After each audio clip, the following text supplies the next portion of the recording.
Jelas, ngaji itu jangan menggunakan persepsi. Mereka berteriak dalam neraka. Kalau ditanya oleh saya, siapa mereka? Ya penghuni neraka, teriaknya di neraka. Gampang. Nah, gitu dulu ngajinya, ya sederhana dulu. Apa teriakannya? Ya Tuhan kami, keluarkanlah kami. Dari apa? Dari neraka. Niscaya kami akan mengerjakan amal yang soleh, yang berlainan dengan yang telah kami kerjakan. Pertanyaan saya, orang ini sudah mengerjakan amal soleh belum? Yang bilang belum, acukan tangan. Ayo acungkan tangan yang tadi bilang belum. Ya gak apa-apa, yang bilang sudah acungkan tangan. Ini belum, ulangi. Ini gimana sih kalian? Harus minum kefir ini. Ya Tuhan kami, keluarkanlah kami. Niscaya kami akan mengerjakan amal soleh yang berlainan dengan yang telah kami kerjakan. Saya ingin tahu kejujurannya. Orang ini sudah mengerjakan amal soleh atau belum? Siapa yang belum? Acungkan tangan duluan. Saya hitung. 3.000 orang yang belum. Yang sudah. Wah lebih banyak. Ada 6.000 nih saya lihat. Orang ini berteriak dalam neraka itu bukan belum mengerjakan amal soleh. Dia sudah. Tapi amal soleh yang dia lakukan itu hanya berdasarkan persepsinya sendiri. Buktinya serajin itu dia mengerjakan amal soleh, buktinya dia masih tinggal dalam neraka. Makanya dia meminta kepada Tuhan, aku akan mengerjakan amal soleh yang berlainan. Lain nu baheula deui, cenah kitu maksud nama. Paham? Jadi yang betul, yang sudah apa yang belum?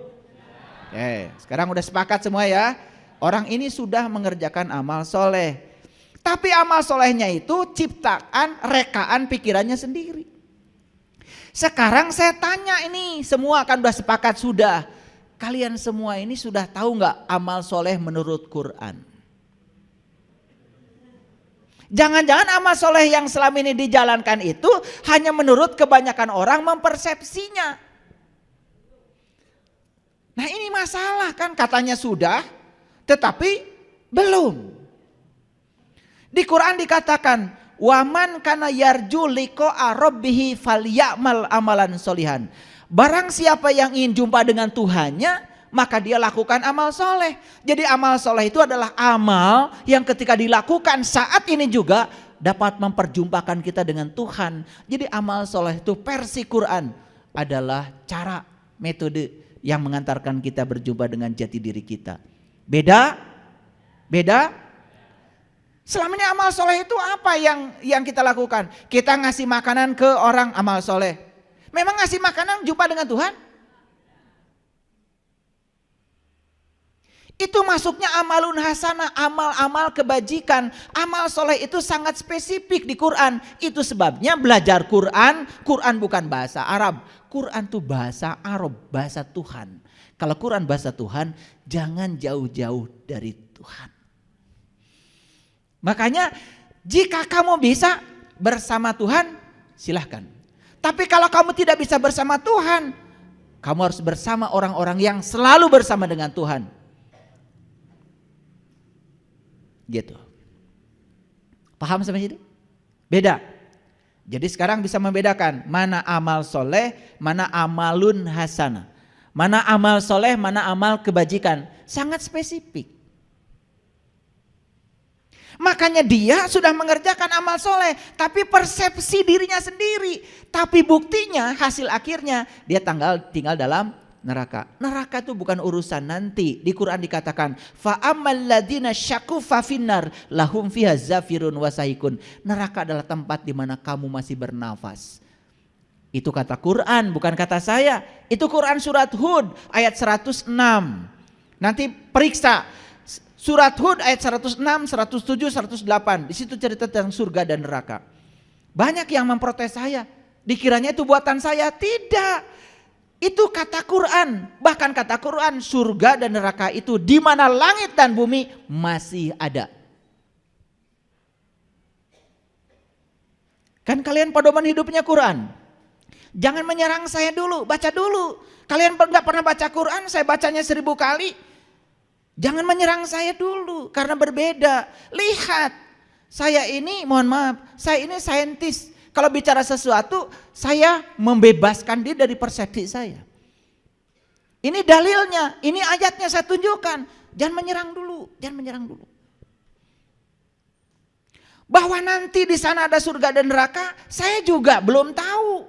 Tetapi yang jelas kalau hari ini kita tinggal di surga, pasti di sana juga tinggal di surga. Gak mungkin hari ini tinggal di neraka, besok-besok kita mati tiba-tiba masuk surga. Karena di dalam sebuah kitab suci dari keyakinan lain dikatakan hanya orang yang sudah turun dari surga yang akan bisa masuk surga. Jadi sebelum masuk surga itu harus turun dari surga dulu. Ngerti maksud saya? Gak mungkin orang pemarah, dendaman, jengkelan, baperan, tiba-tiba besok masuk surga. Gak mungkin. Gak mungkin amat. Tidak ada yang otomatis. Tidak ada yang instan. Semua itu harus berproses. Mengerti maksud saya? Jadi orang ini tinggal di mana? Apa katanya? Minta dikeluarkan dari neraka karena dia sudah menjalankan amal soleh, tetapi amal soleh yang dia jalankan berbeda. Kenyataannya amal solehnya malah memasukkan dia ke dalam neraka. Jujur nih, jujur. Sholat sudah kan? Oke. Pernah gak habis sholat marah-marah? Oke. Ini jujur ya. Pernah gak habis sholat membicarakan keburukan orang? Pernah apa sering? Ini wajah-wajah sering nih kelihatan.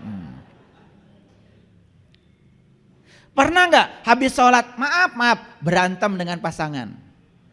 Pada barusan sholat.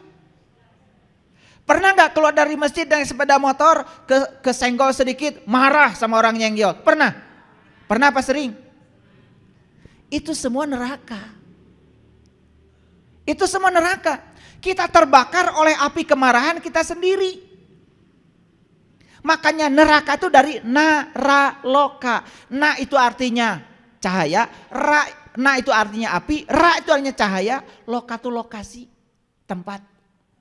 Makanya naraloka, tempat yang terkena oleh radiasi cahaya. Coba kalau di sini ada api, di sini kita tinggal, ada nggak radiasinya? Ini naknya nih, naknya, cahayanya kan merambat ke sini, ini raknya. Nah ini lokanya. Ada orang marah, api bukan? Merambat nggak ke sini? Nah, naknya itu dia, raknya itu yang merambat ke sini. Karena kita merasa terganggu, kita marah juga, sehingga kita menjadi lokasi tempat terkena api. Maka di Quran gak ada neraka, di Quran tuh adanya nar, karena neraka tuh bahasa asli Nusantara. Di Quran juga gak ada surga, gak ada, di Quran adanya jannah. Makanya sebelum protes sama saya dengerin dulu. Ngerti juga enggak? Sudah terbiasa kita dengan neraka dan surga. Padahal neraka dan surga enggak ada di Quran. Di Quran adanya jannah dan nar. Surga itu dari suwarga loka. Bahasa Sanskerta aslinya separga loka. Tempat di mana berdiamnya segala keabadian. Suwarga itu dari su-nya itu artinya abadi, warga itu adalah kumpulan, loka itu lokasi, tempat berkumpulnya segala saripati, tempat berkumpulnya segala keabadian. Itu suwarga loka versi Nusantara. Sama seperti saum dan puasa, beda. Saum itu bahasa Arab, puasa itu bahasa Pali. Dari upafasa, beda. Makanya belajar etimologi sebelum menyerang. Ini kebiasaan kita menyerang, ilmunya nggak ada. Makanya saya juga nggak level melayaninya. Ya diamin aja. Orang bodoh itu cukup. Assalamualaikum, itu aja. Ya mau debat apa, nggak ada ilmunya. Nanti juga main golok. Dan itu bukan sifat saya. Kalau mau berbicara soal keilmuan, yuk. Sudah berapa ribu kali Anda baca Quran? Sudah berapa ribu hadis Anda baca? Sudah berapa kitab yang Anda pelajari di pesantren?